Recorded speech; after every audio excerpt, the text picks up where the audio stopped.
자, 선생님들 안녕하셨어요? 네, 일주일이 벌써 지나갔고요. 아, 우리 선생님들 제가 왜 지금 입가에 미소가 날까요? 우리 중간고사 때 얼굴을 뵀죠. 그죠? 너무나 반가웠습니다. 3월 8일 입학식 때, 그때 이제 처음 얼굴을 뵙고, 중간고사 때, 그러니까 한 달 반 만에, 선생님들을 뵀습니다. 그래서, 음, 우리가 대면 수업을 하게 되면은 이러저러한 거 뭐 막 해줄 얘기가 참 많아요. 그죠? 그래서 제가 늘 얘기하듯이 우리 선생님들은 뭐 30대, 40대, 50대, 60대, 70대 제가 제일 많이 나이 드신 분이 85세 선생님을 이제 공부 열심히 하는 걸 지금 지켜보고 있습니다. 1학년이에요. 그래서 그 선생님을 보면서 그러니까 어르신이죠. 85세, 41년생이에요. 41년생인데 청바지 입고 다니면서 이렇게 공부를 하다 보니까 너무 이렇게 자세도 좋아지고 그중에 또 한 분이 내무용이 또 이제 학교를 오는데 한 분은 어떤 분이냐면은 약간 허리가 구부정하고 늘 아프셨대요. 근데 공부를 시작하면서 어디 어느새 아픈 게 사라진 거야. 그냥 즐거운 거예요. 이분들이. 그래서 열심히 학업 생활하는 걸 보면서 아, 좀 안타까운 건 이제 우리는 중간고사 때, 기말고사 때, 입학식 때 얼굴을 뵙는 거에 대해서 좀 아쉬움은 있지만 그런데 우리 선생님들은 한 가지 더 장점이 있습니다. 무슨 장점인지 아세요? 토요일에도 일하시는 분들이 참 많아요. 직업 현장에 있어서. 일하시는 분들이 참 많은데, 토요일까지 학교를 와야 된다 그러면 이게 스트레스로, 올 수가 있습니다. 그런데, 그래도 우리가 중간고사, 기말고사를 통해서 얼굴을 뵐 수 있고요. 그리고 이게 온라인으로, 수업을 또 우리 선생님들이 열심히 들어주고 있는 거에 대해서 감사하게 생각하고 있습니다. 모르겠어요. 저는, 설레는 마음으로 제가 그때 말씀을 드렸다시피, 요즘은 제가 너무, 저도 1년 농사를 지어야 돼요, 어르신들. 그래서, 너무나 바빴어요. 미장원 갈 시간이 없어요. 그러니까 제가 보면, 거울 보면, 이거 완전 무슨 미친 사자가 있는 것 같아. 근데 마침 저희 부원장님이 딱 보더니, 오늘 머리 안 감았어요? 딱 그러더라고요. 그래서, 아, 이건 미장원을 가야 된다는 시로다. 그게 중간고사 전날이었어요. 25일 날. 그래서, 얼른 선생님들 아련하기 위해서 중간고사 전날에 제가 이제 미장원에 가서 또 저도 선생님들 얼굴 보기 위해서 저도 나름 신경 쓰고 그리고 딱 갔는데 이게 가슴이 설레더라고요. 선생님을 보고 본다는 게. 그래서 너무나 모르겠어요. 선생님들은 어떤 마음이었는지 모르겠지만, 저는 선생님들을 보는 그 시간이 9시 반부터 12시 반까지 이렇게 시간 보면서 너무나, 이렇게 설레고, 선생님들한테 뭔가 도움될 수 있는 말을 하나라도 해줘야 되겠다는 생각을 막 이게 들어왔어요. 그래서, 선생님들한테 제가 시험을 한 가지, 두 가지를 냈습니다. 그 태학이하고 논연기. 그건 다 교과서에 있어요. 그래서 제가 바라는 거는, 뭐였냐면, 우리가 1교시 수업 시간은 제가 그걸 쓰는 걸 내가 깜빡했어요. 그래서 2교시, 3교시 수업 시간에는 어차피 책에 있는 내용이다. 책에 있는 내용이다. 그러니까 그거에 관련해서 사회복지와 연관된 거 생각을 쓰거나 아니면은 졸업한 후에 사회복지를 이거 졸업한 후에 어떻게 할 것인가 라는 거를 이제 쓰라고 뒷장에다 쓰라고 했어요. 그래야 내가 선생님들을 더 기억할 수 있고 이 선생님들이 한 달 반 동안 무슨 생각을 하면서 공부를 여태까지 달려왔나를 제가 인지할 수 있어서 한번 뒷장에다가 써라고 했습니다. 그래서 제가 3시 반에 그 학교 커피숍에서 약속이 있어서 그 3시간 동안 있으면서 한 분 한 분 걸 읽어봤어요. 써서 내신 분들. 그런데 참 이게 가슴 뭉클뭉클한 게 참 많았습니다. 처음에는 지인의 권유로 인해서 강제로 들어왔지만 점점 이 사회복지에 대한 열정이 생겼다. 그래서 이것 또한 그런 분도 있었고요. 또 어떤 분은 사회복지를 공부함으로써 좀 더 이제 폭넓은 세계를 접할 것 같고요. 그러니까 온라인상에서 이제 교수님들하고 이제 소통이겠죠. 그래서 박사 과정까지 공부를 더 해서 박사 과정까지 가겠다. 또 어떤 분은 그러니까 자원 뭐 봉사를 하겠다. 이거 봉사는요, 사회복지 안 해도 우리 선생님들이 잘 알죠. 사회복지는 무조건 봉사고 배려고 그게 아니에요. 우리는 여기서 확실히 알 건, 봉사는 지금도 어떤 봉사도 할 수 있습니다. 그죠? 그런데 예를 들어서 봉사를 하더라도 내가 사회복지를 공부한 상태에서 봉사를 하면 더 폭넓은 봉사가 되겠죠. 그렇죠? 그러면 이거 플러스 사회복지를 공부하고 나서 직업을 갖기 위한, 저는 늘 선생님들한테 말씀드리는 거는 제2의 터닝 포인트가 될 수 있는 이 거리를 만들기 위해서 우리는 사회복지를 공부하고 있습니다. 그래서 어떤 분은 딱 그랬어요. 이 사회복지를 공부한 다음에 요양원을 운영하겠다는 분도 계셨고요. 또 어떤 분은 요즘 재가 방문을 하겠다는 분들도 몇 명이 있었습니다. 그리고 또 이제 장애인 복지로 해서 한 번 더 이제 알아보겠다는 분도 있었고요. 한 분 한 분이 이렇게 소중하게 글을 써서 저는 앞장은 어차피 교과서에 있으니까 뒷장이 되게 소중해요. 그죠? 그래서 한 분 한 분 이렇게 그 글을 내용을 써서 이게 마음으로 제가 전달이 오더라고요. 아, 내가 그동안 한 달 반 동안 우리 선생님들한테 그렇게 강조한 걸 갖다가 이렇게 잘 받아 드시고 계시는구나. 그죠? 잘 전달이 되고 있구나. 선생님들이 그 열정을 가지고 있는 게 느껴졌어요. 그 글을 읽으면서 되게 뭉클했습니다. 그래서 우리 선생님들, 어, 비록 지금 이제 우리가 한 달 반, 그 다음에 이제 또 6월 14일 날 우리가 시험 보기까지 한 학기가 남아 있습니다. 그죠? 4학기 중에서 반을 이제 거의 이제 지금 반 중에서 지금 하고 있습니다. 그래서 선생님들이 좀 더 공부를 하면서 제가 늘 말씀드리죠. 요양보호사, 간호조무사, 사회복지사는 해 놓으세요. 나이가 조금이라도 젊은 분이 계시다면, 근데 나이하고 상관없이, 요양보호사, 간호조무사, 사회복지사. 이 간호조무사는 왜 하라고 그러냐면 1년간 그냥 올인하세요. 간호조무사는 3년 동안, 이런 병원에서 실습이 아니라, 경험을 하면은 나중에 제가, 간호를 할 수 있어요. 집으로 가는 간호사 역할을 하는 거죠. 3년의 경험이 있으면. 그럼 내가 1년 하고 4년만 투자하면, 그죠? 내가 70대도 더 활동을 할 수가 있습니다. 80대도 활동할 수가 있습니다. 그래서 저희 센터에 저희가 이제 평생교육원도 운영하니까 수업 받았던 선생님 중에 74세인가 있어요. 간호사 출신이에요. 그분이. 그래서 간호사 출신인데 요양병원에 지금 간호사로 재취업해서 일을 하고 계십니다. 그래서 이 간호사나 간호조무사는 나이하고 상관이 없어요. 그래서 요양보호사가 있는 분들은 어떻게 하라? 간호조무사에 도전해라. 꼭 하셨으면 좋겠습니다. 그래서 점점 그 다음 플러스 사회복지사 이 세 가지만 트라이앵글 세 가지만 가지고 있으면은 선생님들 다 뭐든지 할 수가 있습니다. 그리고 또 하나 중요한 건 제가 늘 말씀드리지만 우리가 어린아이들 학습지 집으로 가잖아요, 선생님들. 그죠? 이제는 몇 년 후, 얼마 안 남았어요. 한 2, 3년 후면은 어르신들의 학습지 시장이 열려 있습니다. 학습지 시장이. 그죠? 집으로 가는 어르신 교육. 학습지 선생님이 이제 그러면 그 사람들은 어떻게 사회복지를 공부한 사람을 우선순위로 채용을 하겠죠. 선생님으로. 그죠? 왜냐하면은 제가 어제 경로당에 우리 1년 농사를 지어야 되기 때문에 경로당에 이제 볼 일이 있어서 갔습니다. 근데 거기에 총무님도 있고 주방에서 일하시는 딱 두 분이 계셨어요. 그래서 제 대상자 어르신을 만나야 되는데 이제 이 어르신이 어디에서 만나자고 그래서 전철 옆에서 만나는데 안 나오셔.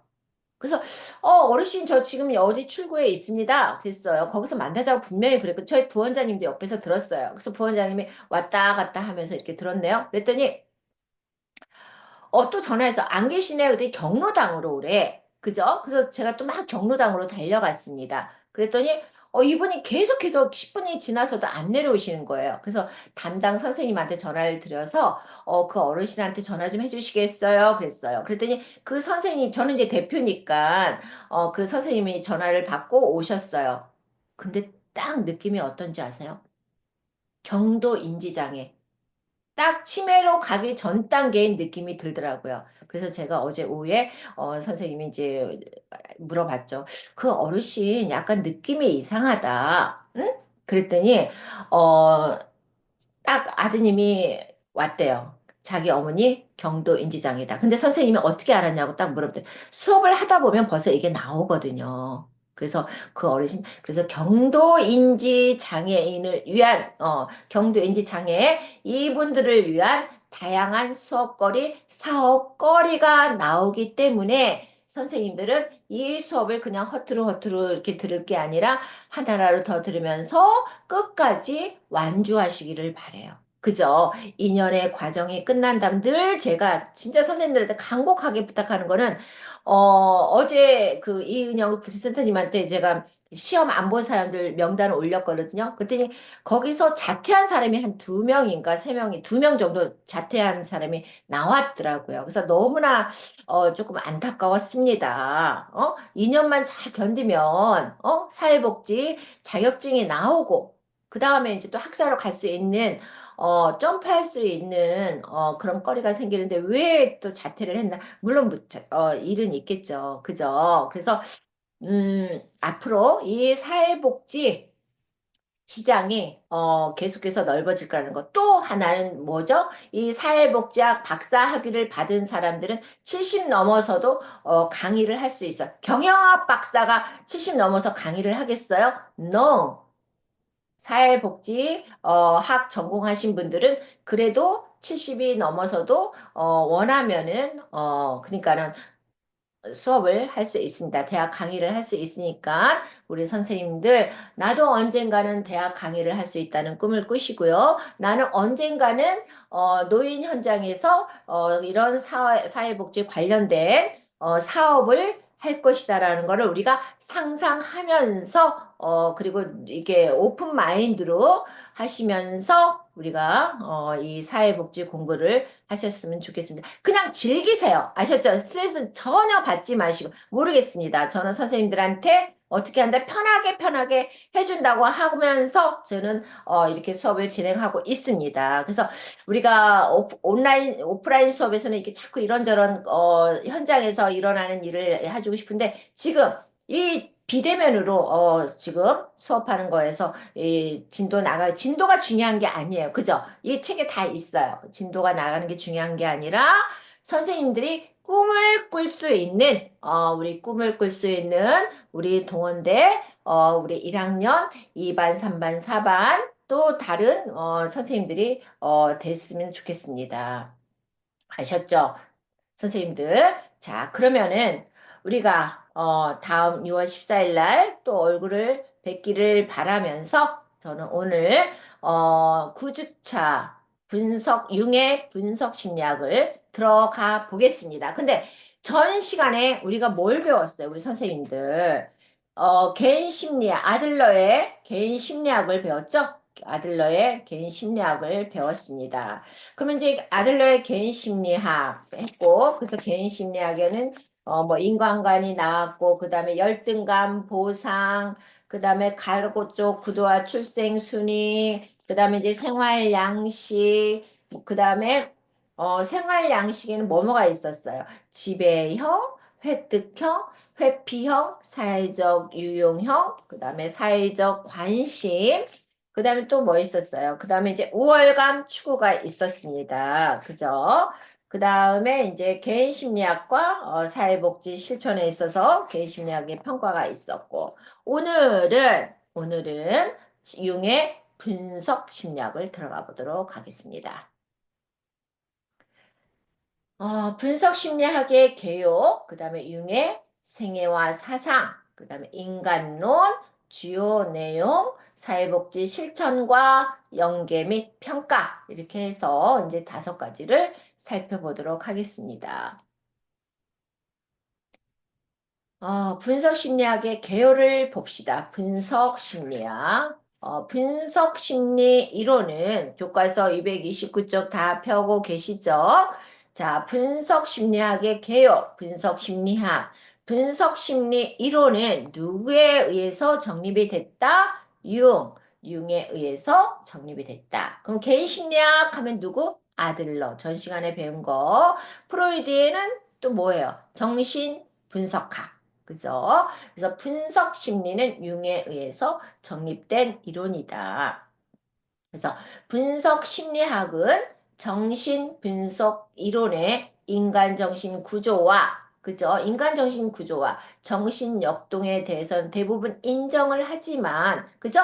정신 분석 인간 정신 구조 정신들이 대부분 인정을 해 수긍을 해. 그래서 그 융은 정신 분석 이론의 관점 이를 제기하고 그죠? 의식의 중요성을 간과해서는 안 된다고 주장한 게 지금 분석 심리학입니다. 그래서 이 이론의 관점은 심리적 안녕 상태를, 그죠? 심리적 안녕 상태를 의식이 무의식을 감독 및 지도하면서 조화를 이루어 균형 상태를 유지하는 것이라고 정의하고 있습니다. 그러니까 이 심리적 분석 심리학은 이 심리적 안정 상태가 뭐가 지금 뭐를 지도한다고요?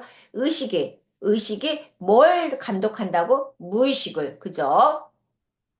의식이 무의식을 감독하고 지도하고 지휘하고 하면서 조화를 이룬다. 따라서 균형, 그죠? 이 균형 상태를 유지하는 것이라고 정의하는 게 분석 심리학이라고 볼 수 있습니다.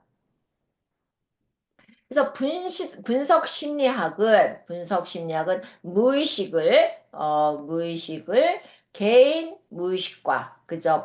무의식을 우리가 개인 무의식 그다음에 집단 무의식으로 두 맥으로 지금 나누고 있습니다. 그래서 인간의 집단 무의식은 뭐라고요? 선조부터 내려오는 무의식적 사고인 고태형을 가정하고 있다고 보고 있습니다. 그래서 융의 성격 유형 이론을 근거로 하여 브릭스와 그의 딸 마이스 MBTI 지금 성격 이거예요 지금 자 봅시다 MBTI 우리는 어디에 들어가나 막 MBTI 성격 유형 많이 얘기를 들어봤을 거예요 그죠 자 봅시다 이 MBTI가 어디서 나왔는지를 한번 봅시다 융의 성격 유형 이론을 근거로 하여 브릭스 그죠? 이 브릭스 그리고 딸 마이어스 그죠? 브릭스와 그 브릭스의 딸 마이어스가 고안한 자기보 성격 유형 검사 MBTI 그죠? 그래서 이 MBTI 그러니까 마이어스 그 다음에 브릭스 그러니까는 뭐라 써? 이 브릭스는 아빠 그래서 이거 같이 해서 MBTI 그죠? 타입 인디케이터. 그래서 이걸 줄여서 유형이죠. 그래서 여기서 검사 인디케이터. 그래서 MBTI가 어디서 나왔는지 이제 아시겠죠? MBTI 이게 뭐야? 항상 그러잖아요. 이게 MBTI 성격 유형 검사 많이 선생님들이 들어봤을 것입니다. 그래서 MBTI는 이 딸 아버지와 브릭스는 아버지고 딸은 마이어스. 그죠? 그래서 이름을 결합해서 고안한 게 성격 유형 검사. 그래서 융의 성격 유형 이론을 근거로 해서 만든 게 MBTI라는 거죠. 자, MBTI는 뭐에 근거로 해서 만들었다고요? 융의 성격 유형 이론. 그죠? 융의 성격 이론을 고안해서 만든 게 브릭스, 마이어스에서 MBTI가 탄생이 된 겁니다. 그러면 융의 생애와 사상을 한번 봅시다. 융의 생애와 사상.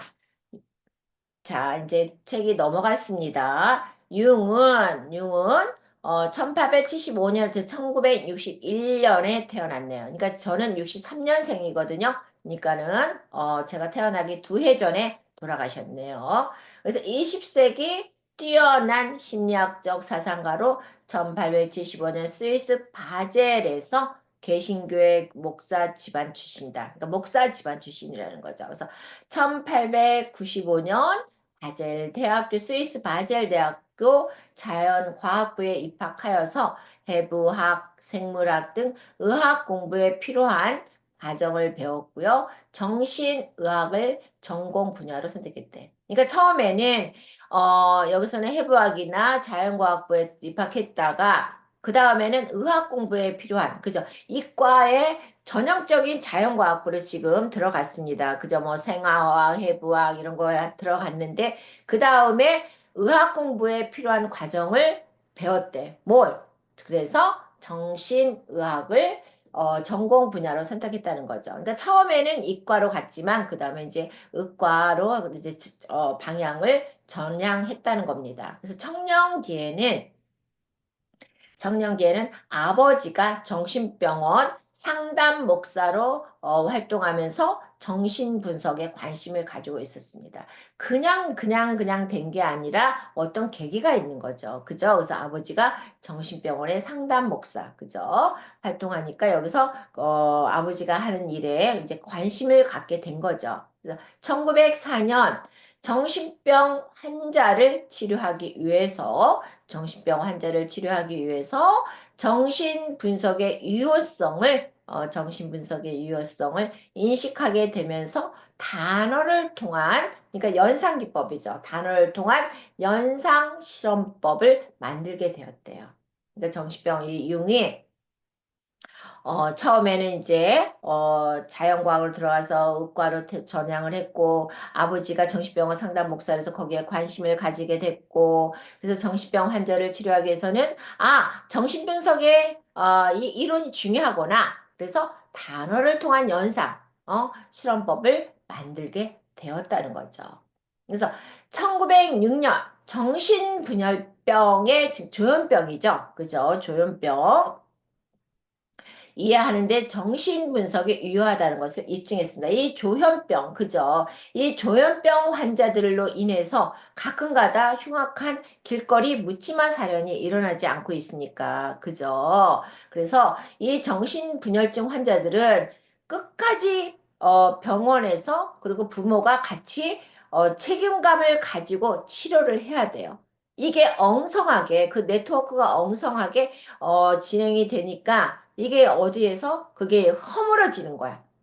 그래서 묻지마 살인 그리고 자기는 생각이 안 난다 이런 걸로 해가지고 사람들이 회피하고 있잖아요. 그래서 융은 1906년 조현병 증상을 이해하는데 정신 분석이 유효하다는 것을 입증했습니다. 그 다음 해 꿈의 해석을 읽고 융은 감명을 받았어요. 그래서 오스트리아 빈에 살고 있는 프로이드를 방문하여 서로의 연구에 공감을 했습니다. 그래서 교류하게 되어서 프로이드의 후계자가 되었다. 아까 앞에서 뭐라고 그랬어요? 정신역동에 여기서 수긍한다고 했죠. 그죠? 이 이론 관점은 정신분석 이론의 인간정신 구조, 정신역동은 누구예요? 프로이드죠. 그죠? 같이 여기서 왜? 그 후계자니까, 제자니까 수긍을 하게 되어 있다는 거죠. 이제 이해되시죠? 왜 정신분석 이론의 인간정신 구조, 정신역동에 대해서 대부분 인정을 했는지 맨 앞장에 나왔습니다. 그죠? 맨 앞장에 이 분석 심리 이론은 융에 의해서 창시됐지만 정신분석 이론의 인간정신 구조와 정신역동에 대해서는 대부분 인정을 하고 있다. 여기에서 그 원인이 나오는 거예요. 왜? 프로이드의 후계자가 되었기 때문에 프로이드의 사상을 공감을 한 거죠. 그죠? 같이 맥을 하고 있습니다. 그래서 그 다음 해 오스트리아에서 개최된 최초의 국제정신분석학회가 재창자가 되었고, 그죠? 오스트리아에서 개최 최초의 정신분석학회 재창자가 되었대요. 이 회의에서 발행하기로 결정한 기관지 정신분석학 플러스 정신병리학 연구연보를 편찬하는 사람으로 뽑혔다 이 말씀입니다. 그래서 1914년 프로이드의 성 이론에 대한 학문적 관점의 차이로 의견이 대립이 되어 정신 분석. 그러니까 이게 처음에는 후계자로 있었지만, 그죠? 그래서 분석 심리학을 정신 분석학의 그 정신 그 역동에 대해서 다 수긍하고 인정을 했어요. 후계자로서. 그런데 이 프로이드의 성 이론에 대한 학문적 관점의 차이로 인해서 어그러진 거야, 이제. 의견이 대립돼. 우리가 그렇잖아요. 그죠? 우리가, 두 사람이 공동 창업을 했다가, 한 명하고 이제 그 다음에 어느 정도 완성 단계 올라갔어. 머리가 점점 커진 거죠. 그죠? 처음에는 못 모르고 우리 같이 해봐, 열심히 해봐. 그랬다가, 이게 점점 뭔가가 말이 되네? 그러다가 이제는 서로 의견 충돌이 나는 거야. 그죠? 그래서 프로이드의 성 이론에 대한 학문적 관점의 차이로 의견이 대립되어 정신분석 학회를 탈퇴합니다. 그래서 나중에 자신의 심리학을 수립하는데 연구 노력했다는 거죠. 그래서 심리학이 뭐야? 분석 심리학. 그러니까 그 밑바탕은 뭐였었어요? 처음에는. 그죠? 프로이드의 정신역동 이론에 근거한 그런 학문을 계속해서 하다가 어디에서 마찰을 잃었어요? 프로이드의 성이론에서 관점 차이로 탈퇴를 함으로써 자신만의 고유한 심리학을 수립하는데 노력을 했다는 거예요. 그죠? 그래서 1961년 6월 6일 색전증으로 자택에 대해서 사망을 했다는 거죠. 색전증. 자, 그래서 이제 융은 20세기 유럽이 낳은 정신과학자 중에서 그죠? 동양 사상을 누구보다도 깊이 이해한 학자라고 볼 수 있습니다. 정신과학자 중에서도 동양 사상을 누구보다 깊이 이해한 학자고 동서 사상의 가교 역할 그리고 인류가 무엇을 보고 떻게 살아야 할 것인가를 제시했다는 거죠. 그래서 대표적인 저서로는 18권인데 대표적인 저서는 변형의 상징, 그 다음에 심리 유형론, 심리학과 연금술이 있다는 걸 볼 수 있겠습니다. 그러면 이제 인간론을 한번 봅시다. 이 인간론은 교과서 230, 인간은 생물학, 심리학, 사회 문화적 특성을 반영한 존재로 봤다. 인간은 뭐라고요? 생물학적, 심리학적, 사회 문화적 특성을 반영한 존재로 봤다는 거지. 누가? 융이. 그래서 인간은 이미 전체성을 가지고 있으며 하나의 전체로 태어난다고 인정을 했습니다. 그래서 인간은 자기 목표를 실현하기 위해서 앞으로 나아가는 경향을 지닌 성장 지향적인 존재다. 그죠? 여기서 가장 선생님들 눈에 들어오는 건 뭐예요, 지금? 하나의 전체를, 인간은 이미 전체, 완전성을 가지고 태어났어요. 그죠? 근데 이걸 거부하는 게 우리 인간이란 말이야. 우리는 하나의 완전한 우주, 그죠? 하나의 완전한 전체성을 가지고 있는데, 이렇게 태어났단 말이죠. 그래서 그 근본적으로 어떻게 돼? 완전하게 태어났기 때문에 인간은 자기의 목표를, 그죠? 우리 선생님마다 A, B, C, D, 우리 선생님들마다 다 자기 목표를 실현하기 위해서 앞으로 나아가는 경향을 지닌 성장 지향적인 존재다. 제가 이 진짜 또 갑자기 가슴 뭉클한 게 한 선생님이 한 몇 분이 그렇게 썼어요. 처음에는 그냥 막연히 사회복지를 옆에서 권유해서 시작을 하게 됐습니다. 그런데 제 수업을 들으면서 이제는 목표가 생겼다는 거예요. 뭘 하겠다는 게 목표가 생겼고, 제가 만학도였잖아. 그죠? 2017년에 그냥 가정주부로 살다가 2017년에 친구의 권유로 공부를 시작했다고 선생님들한테 다 오픈을 했습니다. 저는 작년까지 일요일도 쉬어본 적이 없어요. 그냥 무식하게 앞만 보고 왔어요. 무식하게. 나를 만들기 위해서. 제가 선생님들한테 또 말씀드리죠. 선생님들만의 브랜드를 만들기 위해서 노력하고 전진하고, 그죠? 하나하나 쌓아가다 보면 어느새 하나의 우주가 만들어져 있을 것입니다. 그런 것처럼 우리는 선생님들이 선생님들의 목표를 실현하기 위해서 한 걸음 한 걸음 앞으로 전진하는 그런 성장 지향적, 진취적인 존재가 되기를 바랍니다. 그죠? 그래서 여기 융의 분석 심리학에서 주장한 인간은 자기 목표를 실현하기 위해서 앞으로 나가는 경향을 지닌 성장 지향적인 존재다. 그죠? 그래서 분석 심리학에서는 그죠? 조금 위에 봅시다. 231조. 그래서 분석 심리학에서는 인간의 의식과 무의식 간의 본질적인 대립의 양상을 극복하고 그죠? 분석 심리학에서는 또 어떻게 된다? 인간을 의식과 무의식 간의 그 의식과 무의식 간의 본질적인 대립의 양상을 극복하고 의식에 의한, 그죠? 이 무의식을 뭐라고 그랬어요? 의식에 의해서 우리가 감독하고 지휘하고 조화를 이룬다고 얘기했죠? 좀 전에. 그죠?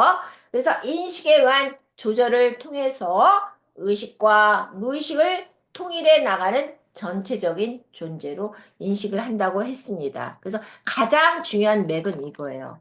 융이 말한 인간은 자기 목표를 실현하기 위해서 앞으로 나아가는, 그죠? 경향을 지닌 성장 지향적인 꼭 염두에 두세요. 융이 말한 분석 심리학에서.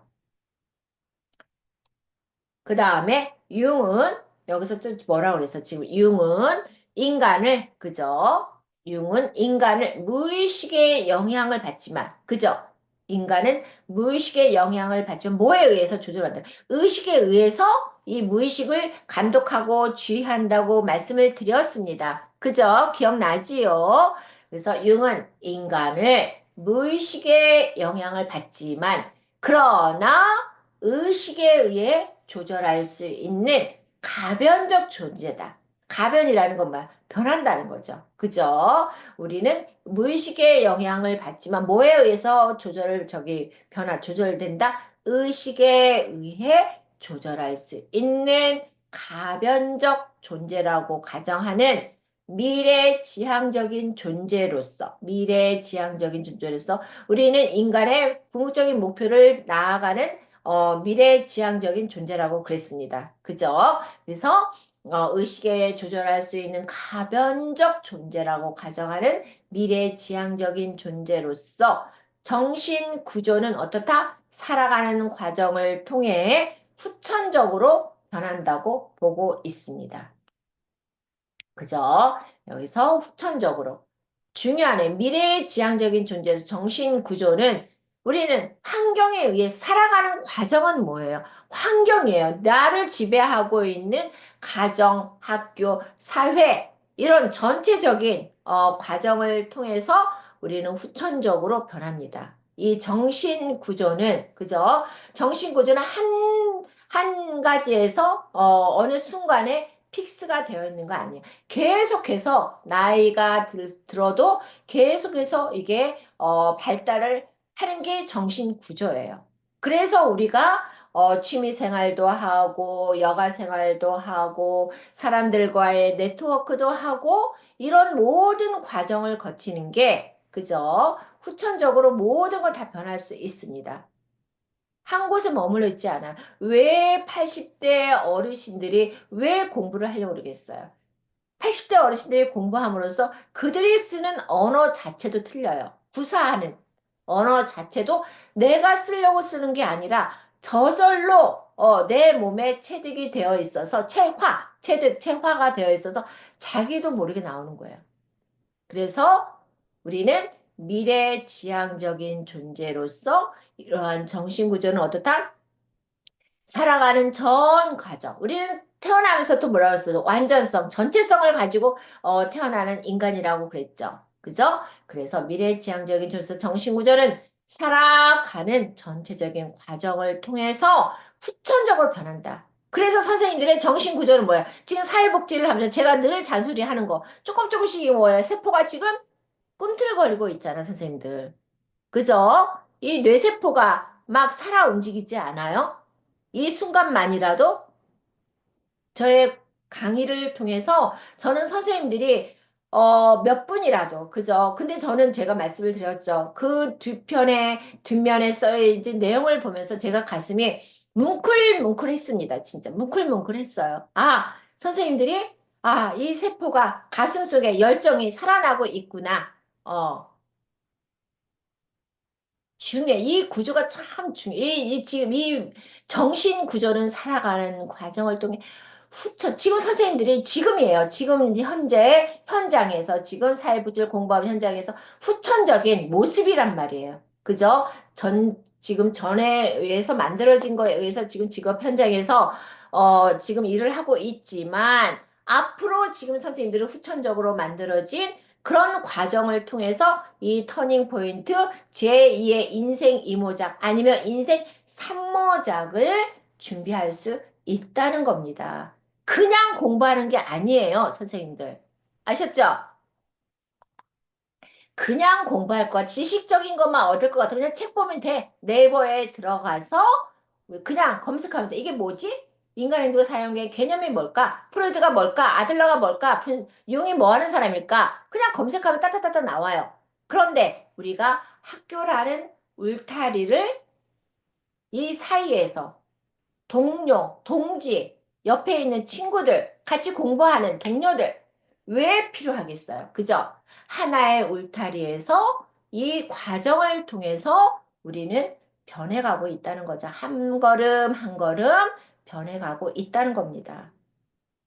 그래서 인간은 이 역사적이면서 자기 실현을 위해 나아가고자 하는 경향을 지닌 성장 지향적, 미래 지향적 존재이고, 목표 달성을 위해서 노력하고 행동을 조절할 수 있는 참 여기가 우리 선생님들하고 얘기할 게 참 많네요. 그죠? 인간은 역사적이면서 자기 실현을 위해, 그죠? 여러분의 실현을 위해서, 여러분의 목표를 위해서 나아가고자 하는 경향을 지닌 뭐다? 성장 지향적이고, 미래 지향적이고, 목표 달성을 위해서 노력하고 행동을 조절할 수 있는 여러분이라는 거죠.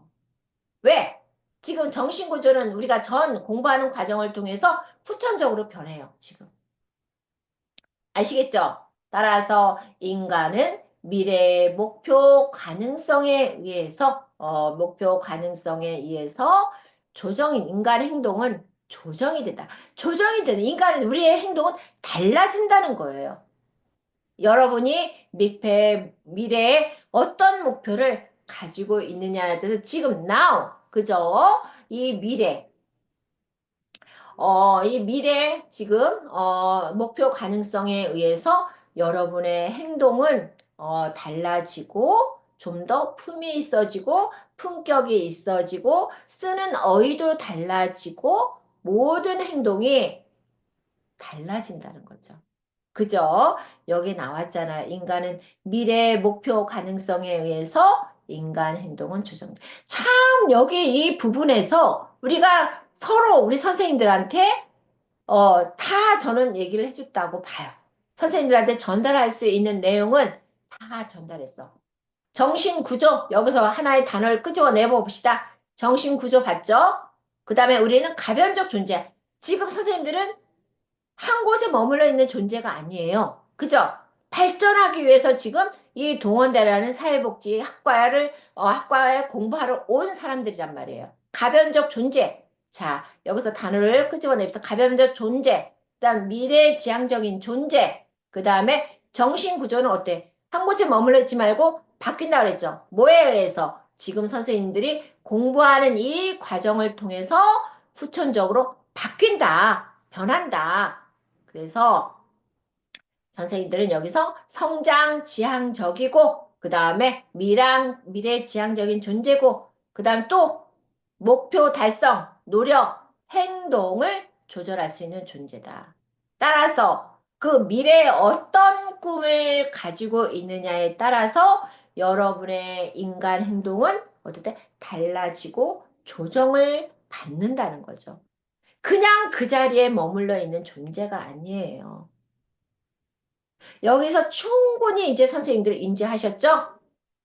저는 선생님들의 생각, 정신 구조가 달라지기를 바랍니다. 그냥 억지로 지금 가는 게 아니라 뭔가를 생각하면서, 뭔가를 고민하면서, 내가 사회복지를 공부하면서 뭔가 달라지고, 나중에 뭔 일을 할 것인가? 음, 그래서 여러분들이, 저는 지금 교수의 입장으로서 선생님들께 강의를 하지만 졸업하면 같은 공유선상에서 수평적인 라인에서 우리는 같이 가요. 지금은 수직 관계? 그렇지만 이 수직이 어떻게 된다? 나중에는 졸업하면서 수평적인 인생의 동반자로 같이 간다는 거죠. 자, 저는 선생님들 여기까지 하고 다음 시간에 뵙도록 하겠습니다.